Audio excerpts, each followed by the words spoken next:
شعبان میاشت ده دا اوس د شعبان د چهارشنبې په شپه باندې د شعبان 15مه ده. چهارشنبې شپې عبادت او د چهارشنبې د ورځې روژه دا ډېر قابل قبول او د الله تعالی په نسب باندې ډېر ثواب لري. ده شب برات ده. نبی علیہ السلام مبارک فرمای ما ته حضرت جبریل علیہ السلام راغی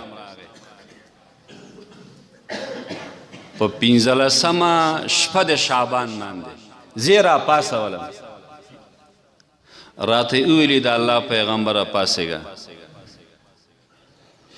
الله تعالی سونه پورته کا. دا داسې یو مبارکه شپه ده چې په دې شپه کې الله جل جلاله بني کلب یو قوم هغوی ګډان ډېر درلودل. د بني کلب د قبیلې قدر ته د بني کلب د قبیلې د ګډانو په اندازه باندې د هغوی په ګډانو باندې چې څومره دا ویښتان دي دومره اندازه باندې الله تعالی مغفرت د انسانانو کوي. دا ډیره مبارکه شپه ده. نبی علیہ السلام مبارک ته فرمایل دا الله پیغمبر نن شپه الله جل جلاله بغیر د مشرکانو نه ټول مسلمانان الله بخي، خو صرف جادوگر څوک چې جادو کوي دا انسان الله نه بخي په دې شپه. دویم سودخور څوک چې سود کوي په دې شپه باندې الله هغه نه بخي. دریم څوک چې شراب اسکي. څلورم څوک چې د مور او پلار نافرمانه وي مور او پلار ورنه خفه اوسي دا کس الله نه بخي. پنځم چې څوک زنا کوي.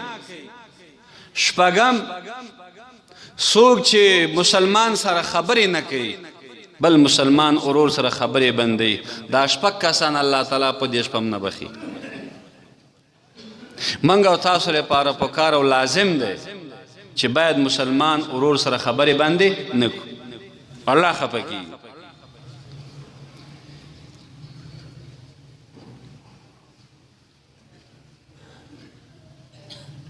نبی علیہ السلام مبارک فرمای د شعبان په 15مه شپه باندې الله جل جلاله تر راتلونکي کاله پورې چې څومره کارونه کیږي دا الله تعالی په دې شپه کې دا مقدر کوي او لیکي. نبی علیہ السلام مبارک فرمای یو سړی په بازار کې ګرځي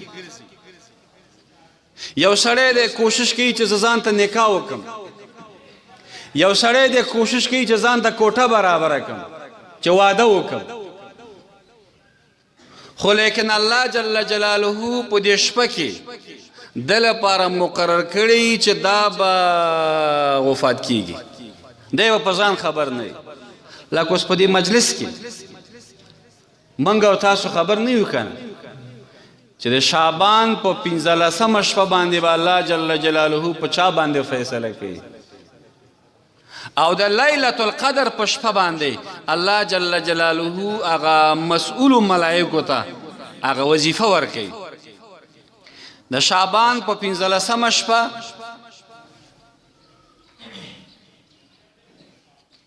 په طریقې د اجمال سره الله تعالی تقدیرات لیکي. خو د لیلة القدر په شپه باندې د کمې ملائکې چې وظیفه ده هغې ملائکې ته وظیفه ورکوي. اسرائیل علیه السلام ته وظیفه ورکوي اسرافیل علیه السلام ته وظیفه ورکوي جبریل علیه السلام ته وظیفه ورکوي د کمې ملائکې چې کومه وظیفه ده هغوی ته ورسپاري. نو دا ډېره مبارکه شپه ده که څوک په دې شپه کې عبادت وکړي او الله ته دعاګانې او زارېګانې وکړي نو الله ورنه خوشحالیږي. او په دې ورځ باندې روژه بیبي عایشه صدیقه رضی الله تعالی عنها مبارکه فرمایي چې نبی علیه السلام مبارک په 12 میاشتو کې په یوه میاشت کې هم دومره روژې نه نیولې لکه څنګه چې په شعبان کې روژې نیولې. بیبي عایشه صدیقه رضی الله تعالی عنها مبارکه فرمایي چې نبی علیه السلام مبارک وفرمایل د روژې میاشت دا د الله میاشت ده او د شعبان میاشت دا زما میاشت ده.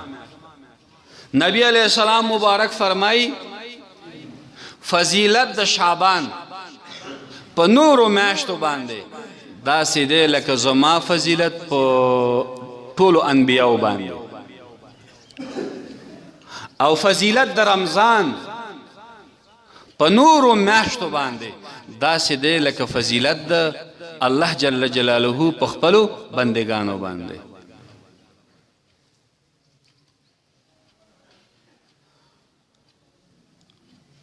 بعضې ورونه پوښتنه کوي چې سره به یوه روژه ونیسو دوه ونیسو. نه، دا یوه روژه چې 15مه روژه ده دا خو ثواب ډیر لري. بغیر د دې نه مکمل شعبان دا ډیر ثواب لري. صرف په حدیث کې ممانعت راغلی د روژې نه 2 ورځې مخکې یوه روژه نیول یا 2 روژې نیول د شعبان دا صحیح نه دي. پخوا به بعضې خلکو نیولې وایي دا سلامي روژې دي. نه، هغه روژې صحیح نه دي. که مخکې نه نیسي پروا نه کوي خو د روژې نه 2 ورځې یا 1 ورځ مخکې روژه نیول دا که د چا عادت وي هره پنجشنبه او جمعه روژه نیسي دا ځلې چې پنجشنبه او جمعه راغله دا د روژې نه 1 ورځ مخکې و یا 2 ورځې مخکې و دا بیا پروا نه کوي. او که چا دې لپاره نیوله چې د روژې احترام او د سلام په خاطر 2 روژې یا 1 روژه نیسم دا بیا ورته صحیح نه دي. نو الله جل جلاله د موږ تاسو ټولو ته توفیق راکړي چې دغه ورځه روژه ونیسو د شپې عبادت وکړو.